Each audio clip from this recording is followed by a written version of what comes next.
Good evening to all of you all. Now we are going to see what is plane angle and solid angle and what is the relation between them. We define plane angle in radian by taking a circle, drawing two radii, and this angle is theta, with the radii, this is a circle, and this arc length is S and the radius is R. So theta in radian is S divided by R. This is in radian. Just note that this angle is dimensionless because displacement arc length and radius are both having dimensions of length. Length cancels. So this is dimensionless but has a unit. Now very similarly, if you take a sphere and draw a cone, then the cone subtends an angle at the center. That space there is known as the solid angle omega. Now this cone, where it cuts the circle, there will be a dish. There will be a dish. That dish, let us say, has got an area A. If the radius is R, then the solid angle omega is given by the area of that dish where the cone is intersecting the sphere by r squared.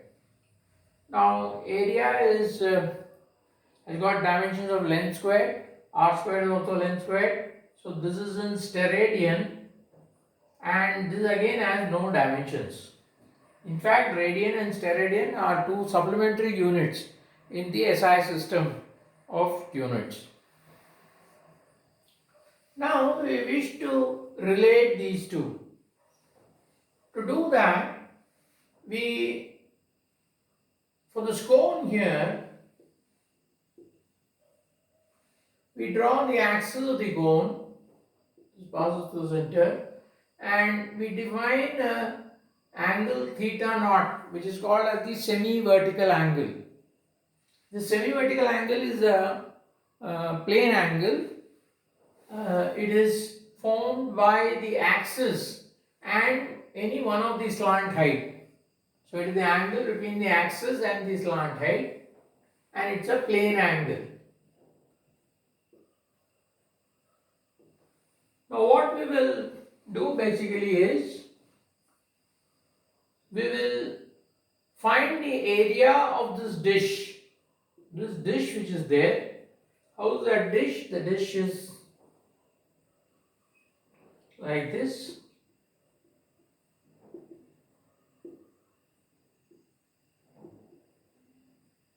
This is the dish.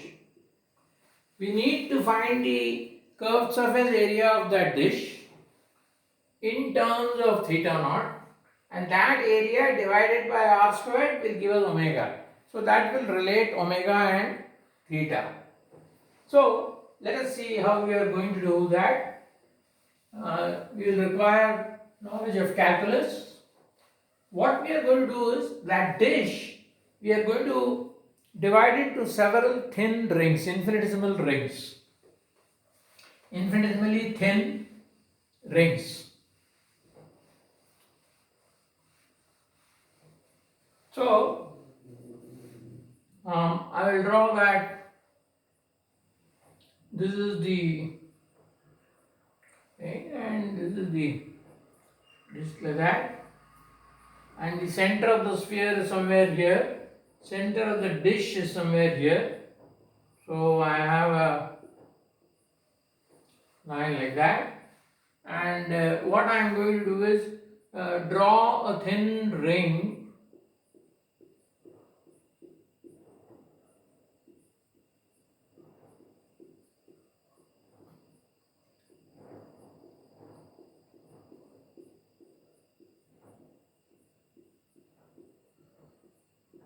That's it, I have drawn the ring. Now the center of the ring, of this ring, will be somewhere here. It will not lie on the sphere.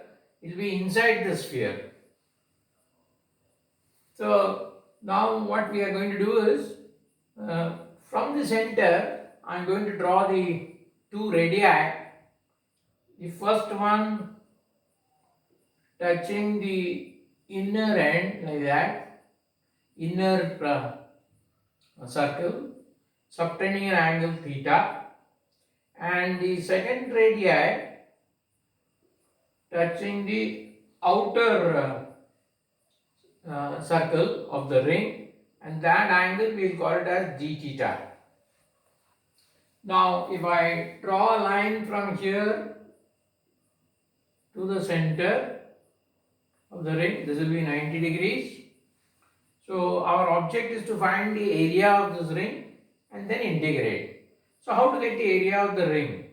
We will first get the circumference. We will also get the thickness of the ring, and then the ring is like a ribbon, and if you cut it open and lay it straight, it is like a string. It's a very thin, infinitesimally thin actually. So if you lay it straight, it will be a rectangle. The circumference of the ring into the thickness will give you its area.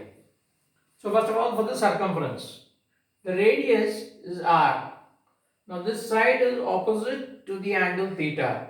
So the radius would be r sine theta. What about the thickness? There is a plane angle d theta and the radius is r. We have already seen arc upon the radius is equal to the plane angle. So this thickness would be r d theta. R d theta. So the area dA of the ring would be 2 pi r sine theta, that is the circumference, into r d theta. So this will be equal to 2 pi r squared sine theta d theta, that is dA. So we want the complete area. The complete area will be integral dA, that is integral 2 pi r squared sine theta d theta, theta varying from 0 to theta naught, where theta naught is the semi-vertical angle of the cone. That is, it would, if we draw the radii to the extreme, the semi-vertical angle will be theta naught. So now you integrate this, you will get 2 pi r squared. Integral of sine theta is minus cos theta from the limit 0 to theta naught. So I can put this as minus 2 pi r squared, put in the limits cos theta naught minus cos 0. That is equal to minus 2 pi r squared into cos theta naught minus 1, cos 0 is 1. So I will get 2 pi r squared into 1 minus cos theta naught. We can also write this in a slightly different way. We know from trigonometry, cos of 1 minus cos theta naught can be written as 2 sine squared theta naught by 2. So therefore we have the relation omega, the solid angle, is equal to 4 pi r squared into sine squared theta naught by 2. That is the relation. This is the plane angle, semi-vertical angle, and pi. So, this will be the area. This will be the area. This will be the area, and omega will be area by r squared. So it will be equal to 4 pi sine squared theta naught by 2. So we have the relation omega is equal to 4 pi sine squared theta naught by 2. That is the relation. Yes. Now we can do some interesting checks here.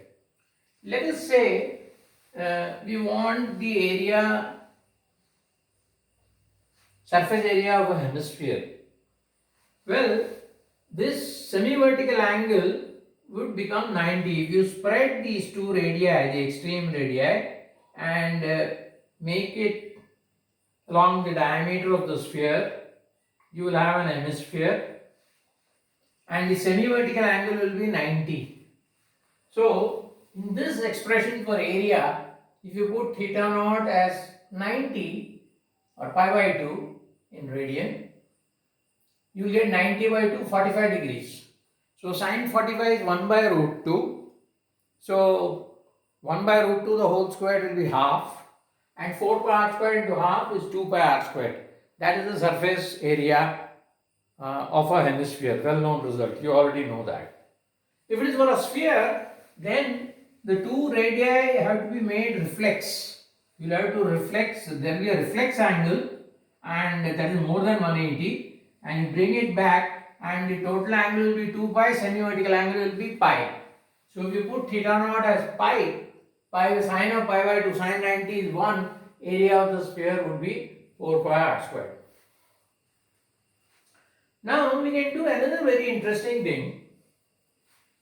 If theta naught is small, then we know for small theta, sine theta is equal to theta. That is a trigonometric approximation. So if theta naught is small, I can say omega is approximately equal to 4 pi. It is sine squared, so I will put a square here, and sine theta naught by 2 will be theta naught by 2. Sine theta naught by 2 will be theta naught by 2. So this will be approximately equal to 4 pi into theta naught squared by 4, or we have a result, this is equal to pi theta naught squared for small angles, for small theta naught.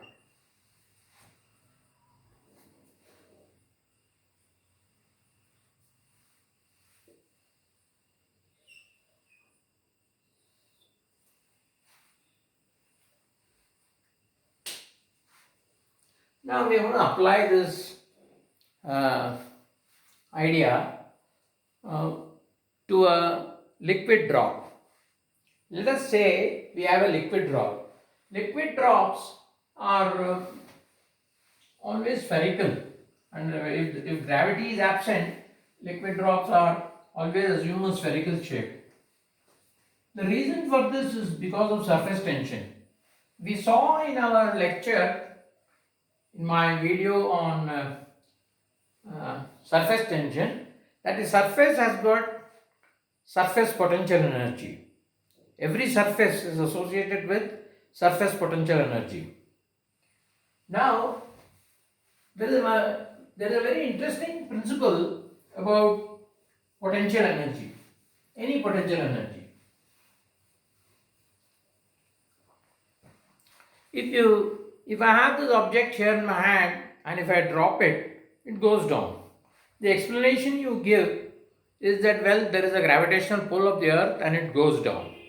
So the explanation is based on force. You can also base the explanation on energy. This body, when it goes down, its potential energy decreases. So any system or any object tries to minimize potential energy. So therefore, it goes down. When it goes down, its potential energy decreases. In a similar way, the surface energy in the surface of a liquid is also potential energy. It is electromagnetic potential energy. So, to minimize that, the surface must be minimum, must be minimum. Only if the surface area is minimum, the surface potential energy can become minimum. Now, for a given volume, let us say you are given 1000 cc's of liquid. You can shape it into any figure, maybe as a cone, as a cube, as an ellipsoid like an egg, or a sphere. Same volume. For all these various shapes, it is mathematically seen it is the sphere which has got the least surface area. So therefore, liquid drops assume spherical shape. In fact, all the planets and all the heavenly bodies have assumed spherical shape because once upon a time they were molten. And when they were molten, it due to surface tension, they all assume a spherical shape. After they solidify, they remain spherical. So that's it. So if we now have a liquid drop in the absence of gravity, okay, and let's say the atmospheric pressure is P naught and the pressure inside is P. The question we are trying to ask is, will P and P naught be equal? Will the pressure inside be equal to the atmospheric pressure? Well, it turns out that the pressure inside is greater than P naught. In fact, P minus P naught is delta P. It is called as the excess pressure inside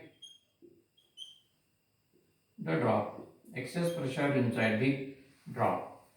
Now, this P turns out to be greater than P naught due to the force of surface tension.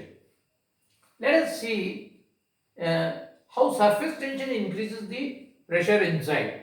What we are going to do is take a small area dA here, and draw the free body diagram for that small area.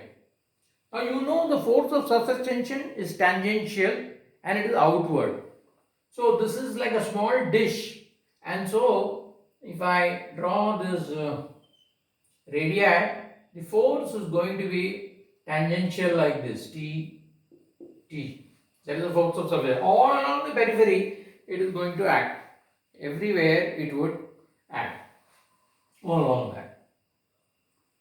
Now what I am going to do is draw the axis of this cone, and let's say this angle, semi-vertical angle, is theta naught. Theta naught is small. Why? Because the area which you have chosen is very small. It is dA, infinitesimally small area. Now we are going to resolve these two forces. First, before we do that, I will draw a line parallel to the axis of the cone on either side. I will also draw a perpendicular here. The semi-vertical angle is theta naught. So if this is theta naught, this is also theta naught here. Then you have the alternate angle. This is theta naught. This angle plus this angle is 90 because of the radius and tangent. And this angle and this angle is also 90. We drew it that way. And this angle is common. So if this is theta naught, this is also theta naught. So this is also theta naught. Semi-vertical angle. Now you can resolve T. If you resolve T, you will have T cos theta naught, and here you will have T sin theta naught. Similarly, we can do it here. T cos theta naught and T sin theta naught. The T cos theta naughts will cancel each other because of symmetry, and all the T sin theta naught are going to add up. Now remember, they are along the circumference of this area, and surface tension, we said, it is the force per unit length. Why it is defined so, we have explained it in our video on surface tension basics. You can look up that. And so we need to find the circumference of this. The circumference of this we can easily find because this is the radius r, and this is also r, this is also r, and this is the radius. So it is a right angle triangle. R is the capital, the hypotenuse. So this would be r sine theta naught. That is the radius of that circular area, infinitesimal area. So the force of surface tension would be 2 pi r sine theta naught, 2 pi r sine theta naught into t sine theta naught. Force per unit length into the total length. Total length is the circumference. So this can be written as 2 pi r into t into sine squared theta naught. That is the force. So now you see this force will cause some pressure on the liquid inside. So you see there is atmospheric pressure from outside, there is pressure due to surface tension which is pushing the liquid. So both these pressures, atmospheric pressure plus the pressure due to the surface tension has to be countered for equilibrium. So the pressure P inside has to be greater. That's the idea. So the excess pressure delta P would be F divided by the area dA. So F is 2 pi r T sine squared theta naught divided by dA. Now how to get dA? We know omega is equal to, the solid angle omega is equal to pi theta naught squared for small theta. We had that, this one. Now this is equal to the area dA by r squared. So I can write this as 2 pi r T sine squared theta naught divided by, instead of dA I am going to write pi theta naught squared into r squared. Many things cancel here. Sine squared theta naught can be written as theta naught squared because sine theta is equal to theta for small angles. And that theta naught squared will cancel here.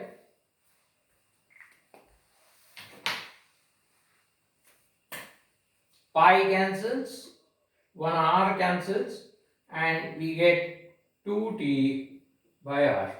That is the excess pressure. The excess pressure delta P is 2t by r. T is the surface tension and r is the radius of the drop. Dimensionally you can see it is Newton per meter squared because T is in Newton per meter, r is in meter. So force is pressure is force per unit area, N by meter square. It will be in Pascal. This will be in Pascal. That is the excess pressure.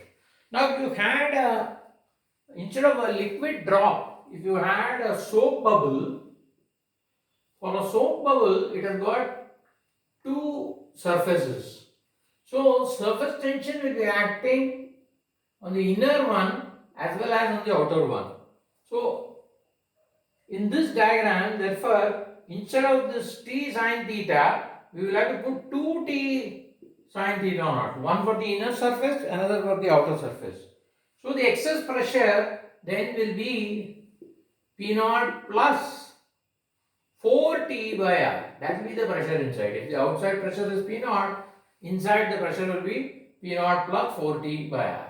That is P. Thank you.